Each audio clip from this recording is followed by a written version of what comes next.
Yo, shit. Hey, what Mr. up? Stash, how you doing, bro? All right, let me go ahead and explain myself, dog. Let me start explaining I mean, myself. Listen, it's getting a little out of hand, I'm not gonna lie. Like, bro, look at it here. But yeah, man, my guy Doug was like, bro, you need a lineup. I was like, listen, bro, I'm just gonna have to uh, push it a little bit, dog. I'm gonna have to push it a little bit. listen, I find myself in a very questionable spot right now because I'm all for like challenging the establishment and shit, but we also have some standards up in this bitch. It's just like, yo, do I let my boy continue to challenge the norms, or do I just come back and be like, Listen, Doug, we'll see. that, Maybe next. honestly, I you should get a lineup and stuff, but I would keep the stash. I don't know why. It's something's going on there, bro. Yeah, I like I'm not gonna lie. I did not expect that. I like cut the hair, like keep the stash in the goatee. I don't know, man. Like you could be figuring something out. Like you're working with something here. I don't know. Maybe Wait, wait, size, wait, wait. You say cut the hair, keep the stash in the yeah. goatee? I mean, you already come this far. You might as well start playing around, you know.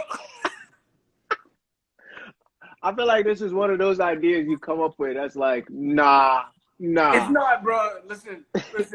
Now, they ain't going nowhere. Like now it's tangible. I, I don't know, bro. Do you push? We don't already push, though. Do you push? You keep pushing like this, though. I don't know. Yeah. 50 sides, bro. You get yourself a good lineup. You keep that stash going. I have to try it. I'm not gonna lie. My barber down the street now. He be cutting. He was cutting. God, is this dude on the Warriors? I forgot, but he be cutting the players when they come into town. Wiseman. Oh, I think he was cutting Wiseman actually. Did you follow this dude? You already. I mean, I follow basketball. I threw a name out there. You know, there are a lot of players Ah, on the Warriors, but that's a good one. yeah, I think he was cutting Wiseman. But anyway, he's sharp. He's sharp. Several drop. What I'm trying to say is, I think he could. I think he could resurrect me. I Uh, think he could resurrect me. You'll be alright. I mean, clearly has a lot to work with. So, you know. Yeah. I've been there before, you know, when the mustache starts curling into your lip and you keep finding yourself kind of like licking it. Like, I've been there before, and I used to hate shaving it because I kind of used to like doing that, but also used to find myself in some compromising positions because, like, you know, when your mind starts to wander and then you just realize that you kind of staring at somebody and licking your lips, and it's just like, I can explain, ma'am. Please put down the phone. Do not call the cops. I promise I am not a creep. Hey man, we'll see. We'll see. Stay tuned. We'll see what next week holds. Keep it surprising, bro. Keep it surprising. Yeah, that was half of the reason why I locked my hair in the first place, where you could do like you could just like set it and forget it. It was not a set it and forget it situation at all. They kind of lied about that. Oh yeah, I don't do anything. I just let her do. Oh yeah, okay. I feel like I might have warned you about that, but, you know, God, you know, listen to Elliot. He just, you know, I feel like I was just like, bro, having locks ain't easy. Like, my sister went through hell trying to get those beeswax to twist those things and all this happened to, like, upkeep that shit. And I'll tell you. I'll say this though. I didn't do all that. I didn't do any upkeep on my own. I did zero upkeep by myself. All upkeep I did was with Silas, the I lock mean, lady.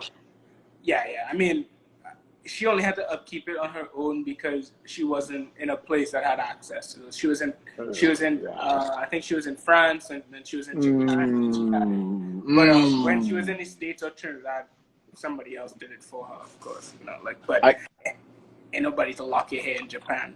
So Yeah. Fair enough. Fair enough. Fair enough. Fair enough. Although I feel like a lot of those Japanese dudes would be down to get locked. They be, I, you know what I'm saying? a lot of them would also be down to play with your locks and figure that shit out. So like, I mean, not your locks, but her locks. Like they walking around wanting to touch your hair and shit. But Yeah, that's for another day. yeah, trying to wipe off skin and all that. What did you just say? Oh, I didn't tell you about that when I was teaching the kids from. They were mostly from Taiwan, but other parts as well. Yeah, they were like, does it come off? Your skin? Yeah, I said no, it doesn't. It doesn't. It doesn't. That was only I the wish I could first. take it off sometimes. That was only the first of many, many interesting conversations where I had to remind myself that they were, one, I guess I'd never seen someone like me, and two, were kids, So it's like, all right, whatever. Although they were in high school, though. They were in high school, so. Yeah, but you also have to remember, like, those are very homogeneous societies. Like you'll see, like, it's not like the States where we have, like, this culture around these kinds of conversations.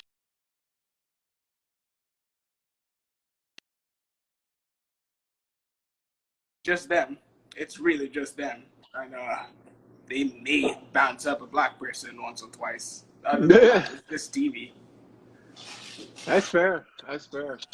Listen, in my state now, in my mind now, does water, what is it? What did they say? Water under the bridge? Is that the saying?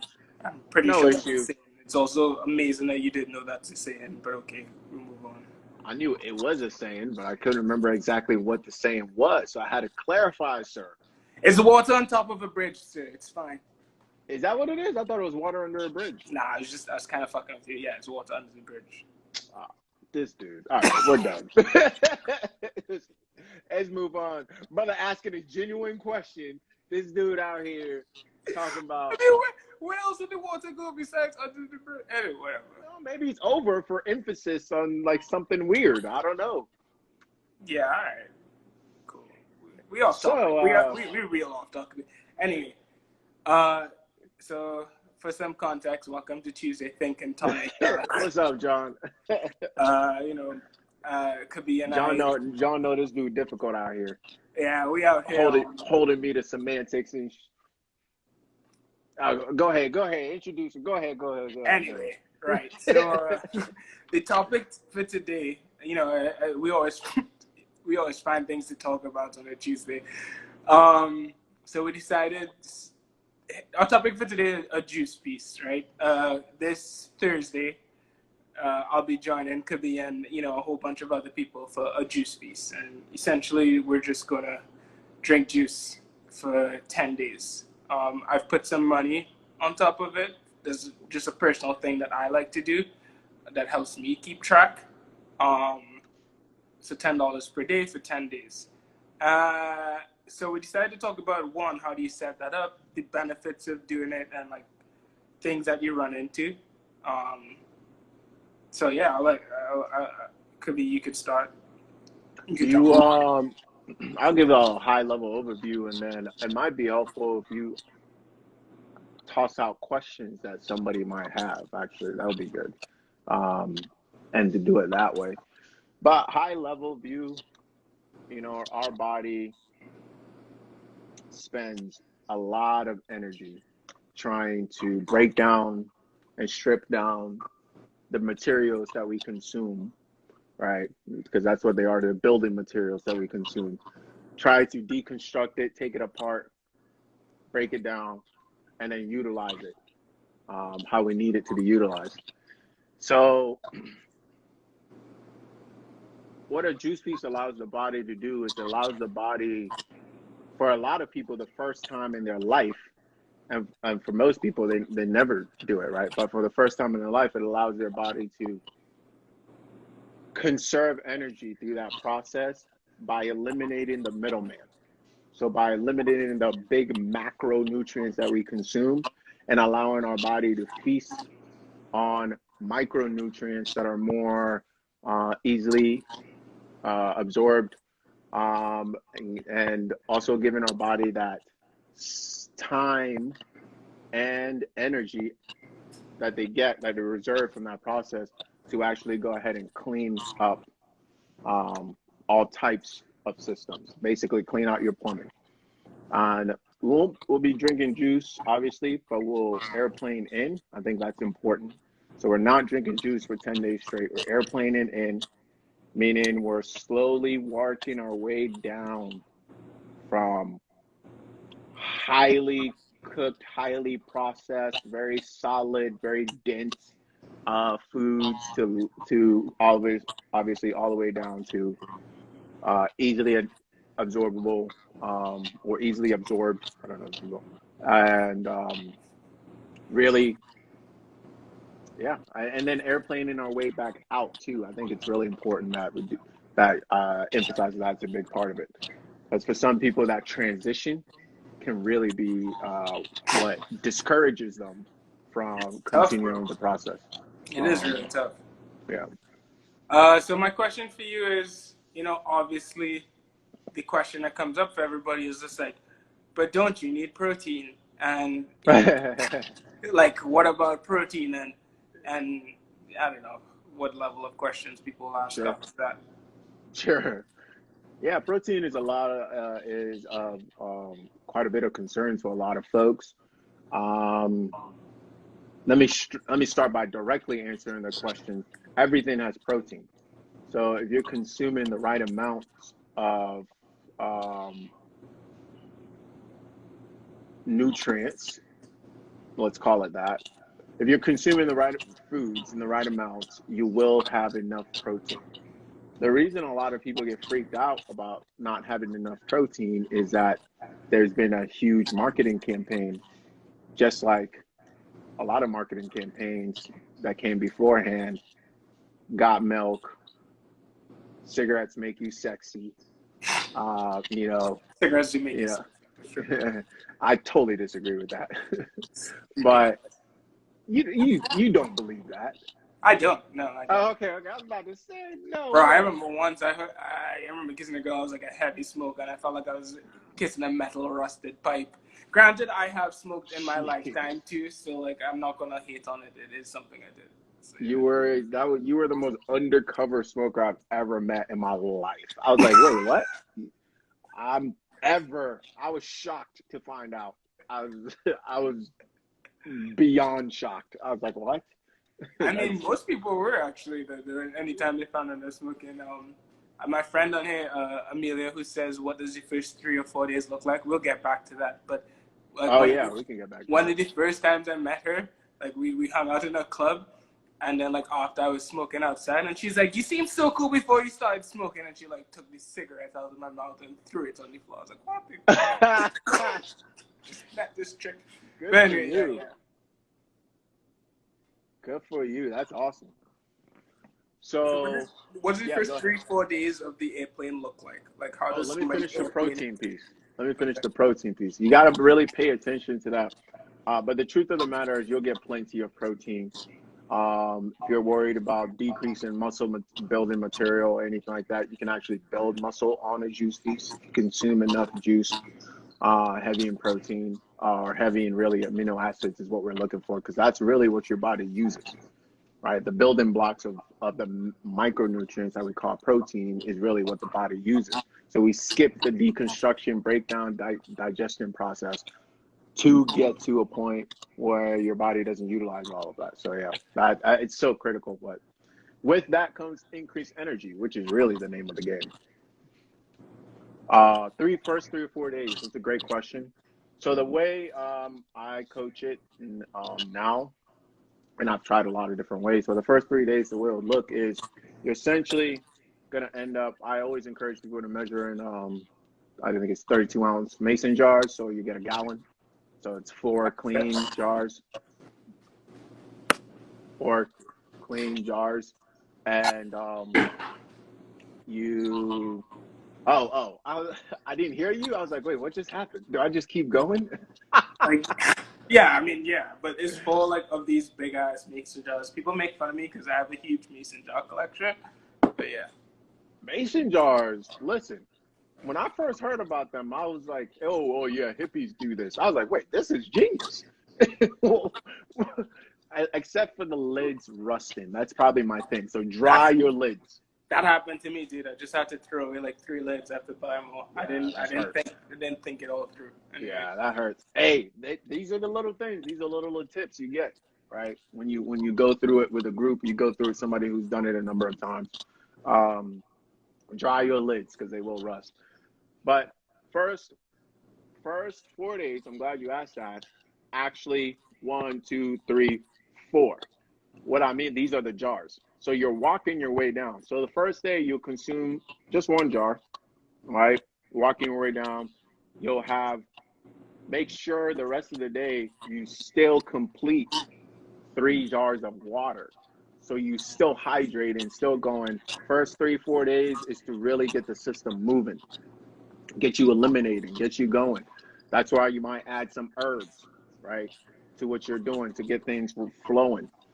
By day 2, you obviously consume 2 jars of juice, two of water. Day 3, and so forth.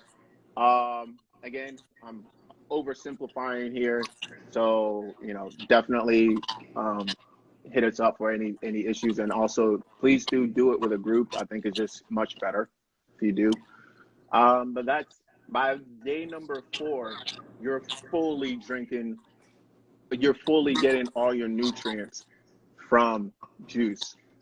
Yeah, at that point, that's what it looks like.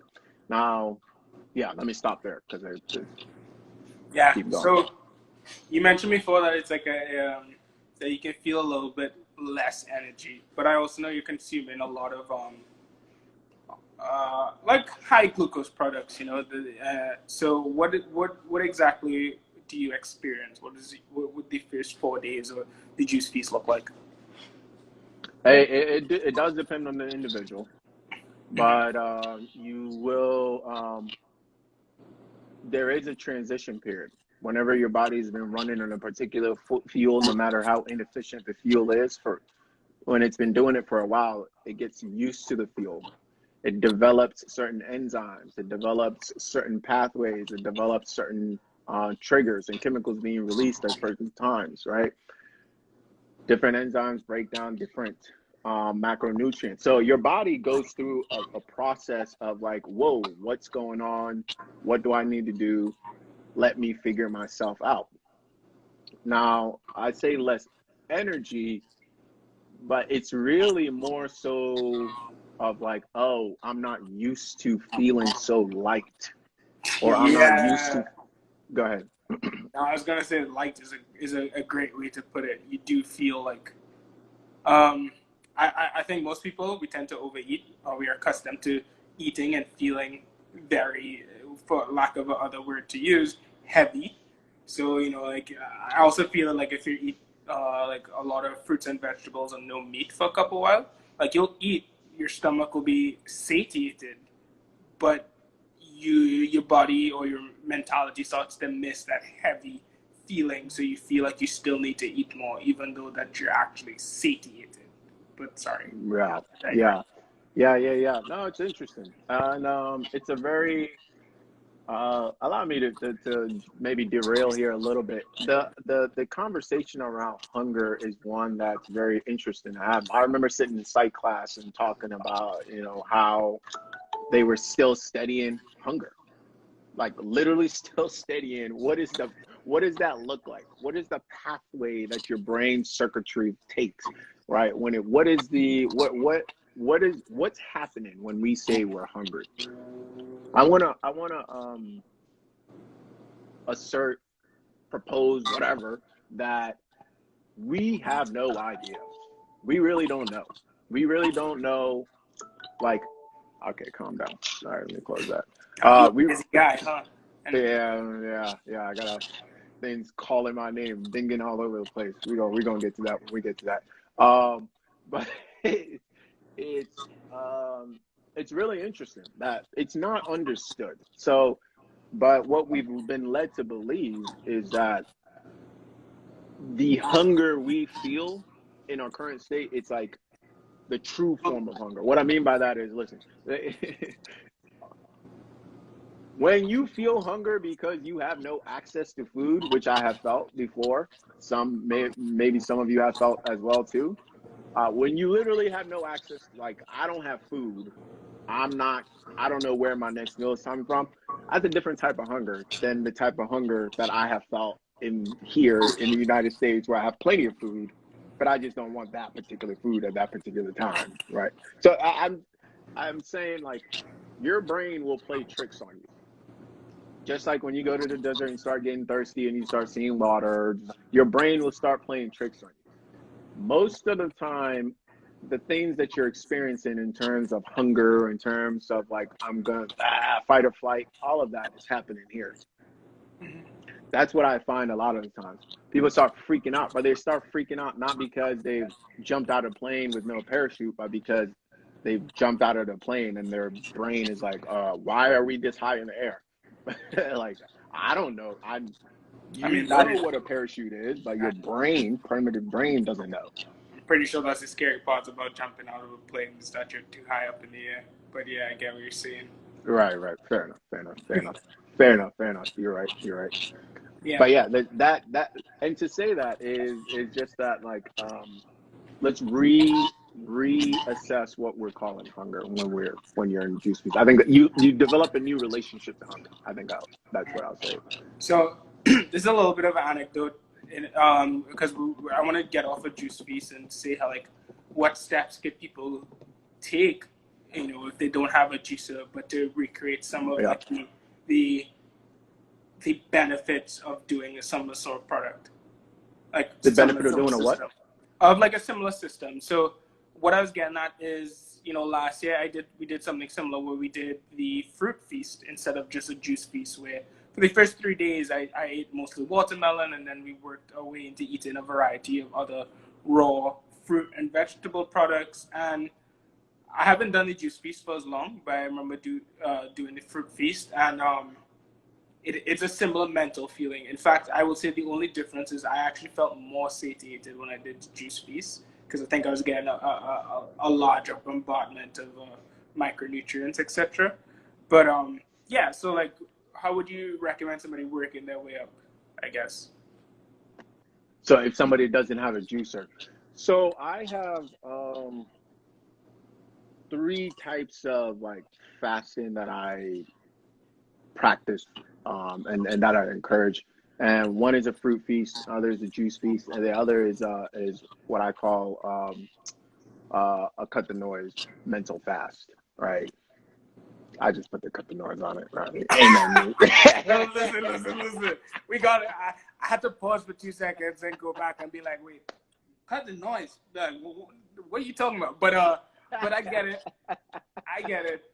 And it has to start somewhere. Why not? It has to start somewhere, guy. Yeah.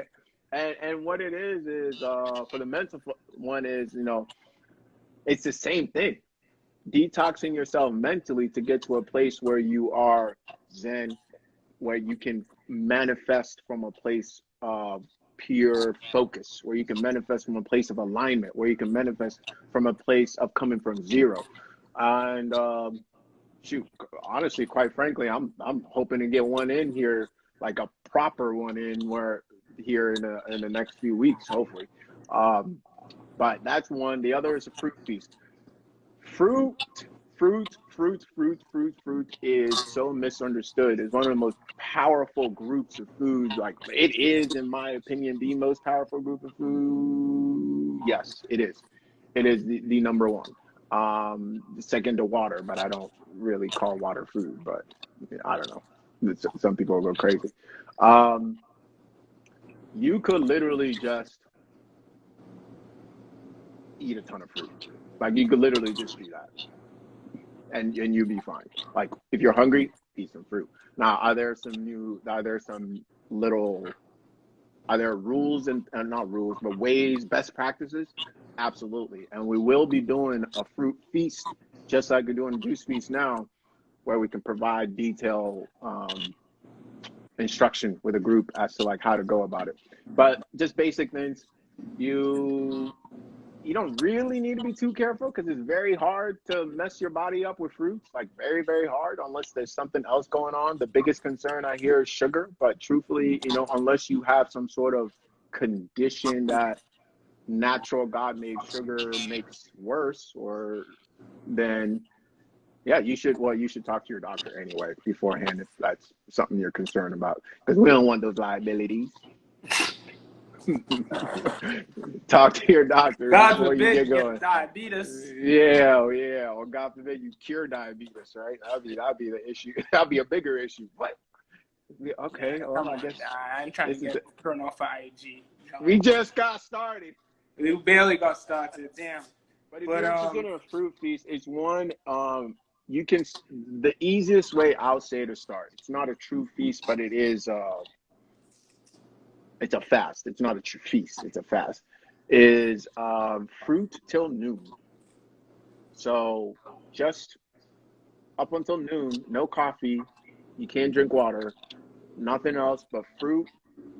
You can't drink hot tea, herbal tea, but fruit, hot tea, or water until noon will do your body so much good.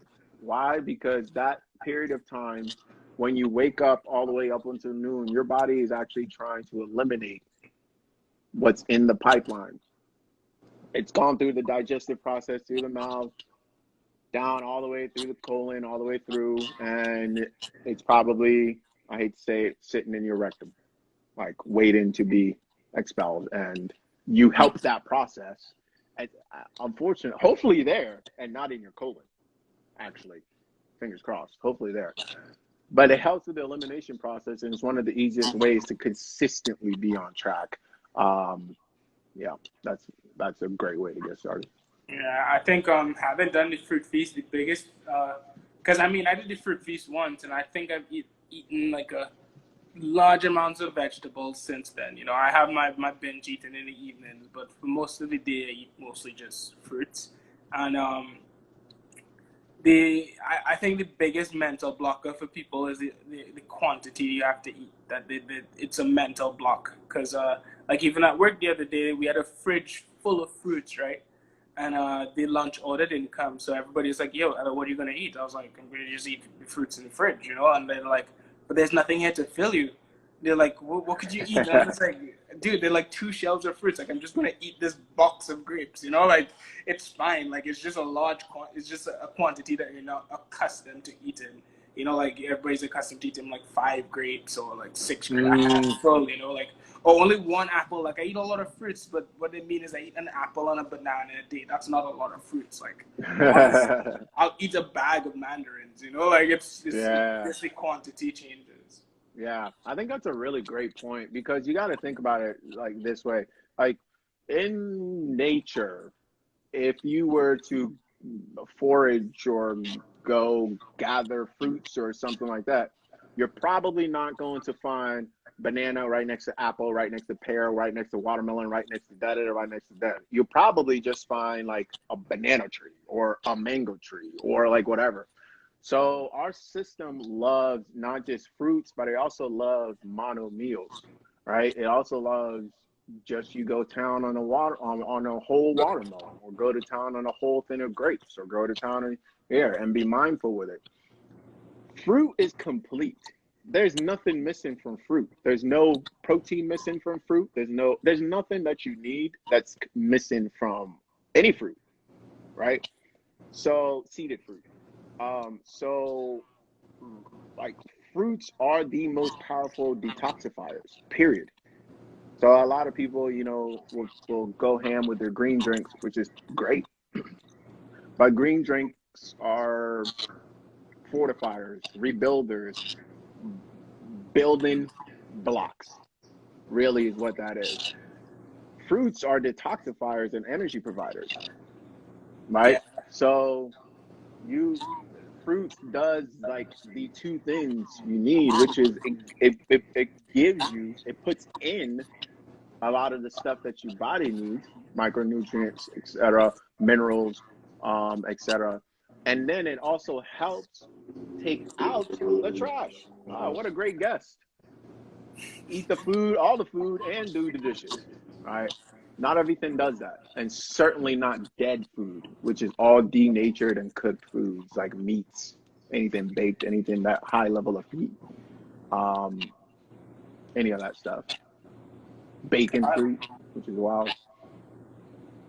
Cool, cool. Anybody? It's hard for me to think of other questions right now. So if you do have a question, feel free to put it in the comments because I'm also like thinking but answering the questions as I think about it. So it's pretty difficult. I think that's a great amount of info there, man. If anybody's interested, like if you don't have a juicer, fruit feast is fantastic. If you want to layer it, you can always. I think this is great. Layer fruit feast. The best way to do it is to really use those tools and program some. How would I call it? And mix it appropriately. So there's a way in which you can layer to get you to where you want to go. Let me give a quick example. So if I'm like, I've had 2 weeks of like, I'm traveling, I'm eating terrible, my stomach, I'm a little tight, maybe not as regular as I usually am, my energy's a little off, my mood is a little off, etc. Great. I'm actually not going, if I'll use what I have. If I have everything available, I'll what I call airplane down, right? So I'll first and foremost stop eating cooked foods for a while. Then I'll drop down to eating salads. Then I'll drop down to eating raw fruits, like just by itself, mono meals. Then I'll drop down to drinking juices. And then I'll rock with juices for a while, and I'll airplane my way out, staying at each level. Gives the body time to adjust. And knowing kind of your lines of demarcation of like, where does things really change? Biggest line of demarcation, first and foremost, is cooking, is applying heat, all forms of heat. So acid, flames, contact heat, right? All forms of heat except for sun, interestingly enough. All right, so drying stuff, sun drying stuff, right? Or the old form of bacon, which is digging holes and burying food in hot environments. So it pressure cooks, right? That is what really cooking really was about. Is trying to figure out how to apply this new thing that we just figured out, fire, acid. How do you apply it enough so we get everything we want to get with our taste and all this stuff? Because it's not for nutrients. That's bullshit. We can talk about that another day. It's not for nutrients. Cooking does not do. No, it's not. That's bullshit. But doing that, but to a level that doesn't completely kill all the good things that I want in my food. That's really what it is. You know, they say a good chef is one that knows how to control the heat, right? Play with the fire, Yeah, control okay. the heat. Yeah. I didn't know that. Yes, of course. Only reason I know is because I've been forced to watch the Cooking Network far too many times. I'm a terrible cook, so it doesn't matter. You're not a terrible cook. I've had your cooking.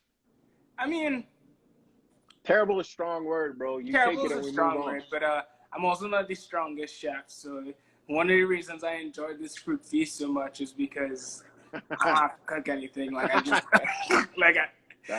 I'd be lying if I said like part of this, yeah, it's good and it's healthy, but also it's like one of the healthiest, easiest things I could do because I could just take this, wash it, and like start eating, like instantly, which is the only reason I love it so much. Rather than have to like stop and like prepare shit and cook it and whatever. Like, I'll just devour all of that. But I'll tell you this: one of the best places for me to be is like where I'm consuming. I'm not cooking at home in terms of heat, but I'm consuming all my foods raw.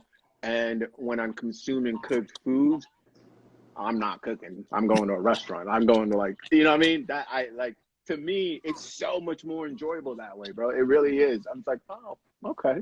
Yeah, sure. It's the highest quality thing, like cooked thing at the end of the day, yeah. Yeah. Like really like that's where it actually becomes a luxury or enjoyable, like it should be, right? It should be. We weren't made for an environment that always had something addictive right on the corner.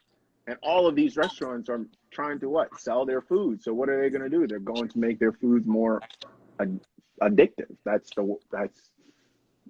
is the word. Yeah, dude. No, I had to train myself because I spent a year at home working from home. So like now that I'm back in the office, they've obviously stocked the office with things that people like: muffins, Skittles, M&Ms, like packs of stuff, and like fruits. And like for a long time, going in was a little difficult for me because one, there was just too much free nice food available, and I had to like train myself to just only eat the fruits and leave the rest of it alone. Like, it's just like cool. Leave the free muffins, leave the free pad thai, leave the free, God knows what. Now everybody's like always looking at me like, are you eating more fruit? Like, are you eating more of this? And I was just like, just leave me alone. Like y'all don't understand how hard this is right now. And I was like, appreciate eat this like fruit, but definitely more rewarding. So.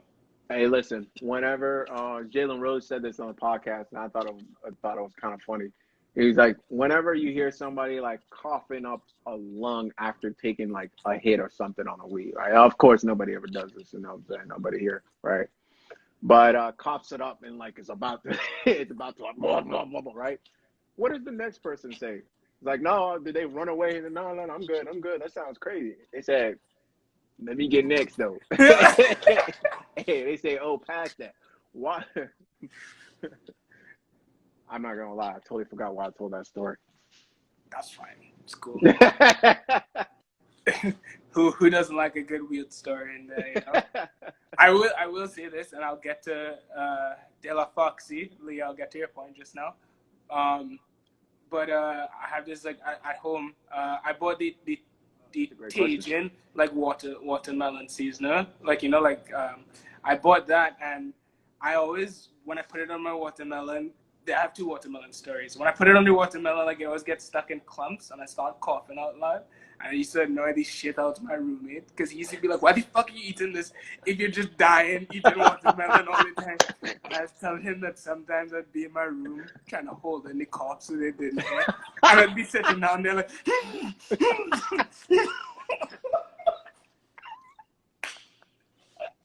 I was like, I know people know I'm just sitting down in my room eating watermelon right now. I like we'd be trying to watch TV and like watch a movie, and it's just like. Hey, also like at work, I may be one of the only people of color. And that's hilarious. I went to Trader Joe's, and it was like lunchtime, and we had to hop on a call. So I went to Trader Joe's to like stock up on some watermelon, and everybody's like, "Oh," I was like, "Where did you go?" I was like, "Oh, I went to get food." They're like, "What did you get?" I was like, "I just got 4 containers of watermelon," and I could see like every person trying to hold back like some kind of stereotype in the head, like the only black person running at a ton of watermelon. And I was just like, guys, yeah, I see the joke too. It's actually funny, but. Yeah, watermelon is great. I don't know what y'all talking about. Watermelon's delicious. I don't know how this became a thing, but who doesn't like watermelon? Dave Chappelle, you don't like chicken on watermelon? But no, actually, watermelon is delicious. I got these watermelons actually last week at the farmers market. Bruh, best watermelons I've had in a long time. Like when you crack it, that thing be. Oh man, it got to give me those loud cracks, bro. Like you chopping. Trees cracking in the Amazon or something. I be testing my theories. I be looking for like those short, stout watermelons, a little brown. I was like, I don't want this. Here's a theory. If that watermelon is really red, it's not gonna be sweet, guys. Like, stop buying that. Like that's stuff. Anyway, point being, Leah, like portion sizes for fruits. So I'm gonna tackle this, and John, you'll correct me, right? So. Sure. I think with fruits, the reason portion sizes become a thing is because we eat so many high-calorie foods along with it. So, if you're just eating if you're doing a juice feast and a fruit feast and you're just going to eat a lot of fruits for the day, you don't really have to worry about portion sizes because those calories are something that you do want to help power you through the rest of your day. the issue becomes when you start eating, you know, a whole bunch of fruit, and then you're gonna eat fries and like a bowl of rice and these really like calorie dense stuff, and then you're gonna get, you know, like different types of problems and overcalorie problems and too much energy. So I'll say, like, if you're just doing a fruit feast, yeah, throw portion sizes kind of to the wind and just eat the amount, like eat until you feel full, because that's really what's going to take you through for the rest of the day. Yeah, yeah. The biggest mistake I find on a juice feast and a fruit feast is people not drinking enough juice and not eating enough fruit. For precisely that fear. I'll say this, if the best way to like internalize this, besides hearing us just say this, is try it out. Eat a whole day of fruits and track your fruits. Very difficult to overeat in that situation. Very, very difficult to do that. In fact, I would say the issue, like I said, is the other way. It's people thinking the people not consuming enough calories with juices. So one of my number one rule is you have to drink enough juice to get your calorie in, so that you don't start running into what makes it difficult, which is the detoxing effects, right? You will have, depending on your level of health when you start, some transition detoxing effect, but the more you give your body all it needs and support all of the organs of elimination, the better off you are. I started laughing because you said detoxifying, and you honestly feel like a stroke a little bit. Like when your system begins moving, like you're gonna eat and like you kind of feel like a stroke. Things come out of you, like that system gonna be clean as a whistle. Factuals. That's it. Hey, we'll be back here. Yeah. That was, my brain just went bam, like automatically end this. And I hadn't even communicated, yo, let's end this. Okay, cool. But we'll be back next week to kind of keep talking a little bit more about this. I think it is a pretty interesting one, and appreciate your question there. I think that's a great question. Is it De La Foxy? All right, cool. Yeah. I think that's right. I'm the worst at reading. Listen, English is like my third language. Not using that as an excuse. However, you got to understand, when I was learning to spell, it was a very traumatic experience for me. So I literally was just like, I literally just memorized instead of actually learning to phonetically spell. Hey, listen, that's my dirty secret I've been hiding for years. I mean, I don't have an excuse. I just can't spell, you know, like. I just hate spelling, like, secret. I love big words just because all my friends used to make me feel stupid as shit when I was younger. And they used to play Scrabble and, like, know a whole bunch of big words. And it's an insecurity. So I just started learning a whole bunch of words when I got older. I was like, I can't spell any of them. But yeah. Everybody has their reason for starting, right? What is that? Stephen A. Smith said his mom used to make him, like, read the dictionary and copy the words or something like that, and that's how he became a journalist. Oh, that's cool. That's a great story. I'm glad my mom didn't make me do that. All right, fam, we're out of here. Great Tink and Tonic. Appreciate you guys for dropping in. I'm gonna hand it over to you to take us out. All right, well, see you later, guys. Remember to eat a ton of fruits, like way more than you mentally feel comfortable with. And then, the one thing with fruits, eat it alone or leave it alone. Right? Eat it alone or leave it alone. Don't start mixing it with a whole bunch of stuff. And in fact, if you can keep it mono, better. That's where people get into trouble. They start mixing a whole bunch of things and they start wondering what went wrong. Well, just eat the pineapple. Just cut it up and eat it. All right, cool.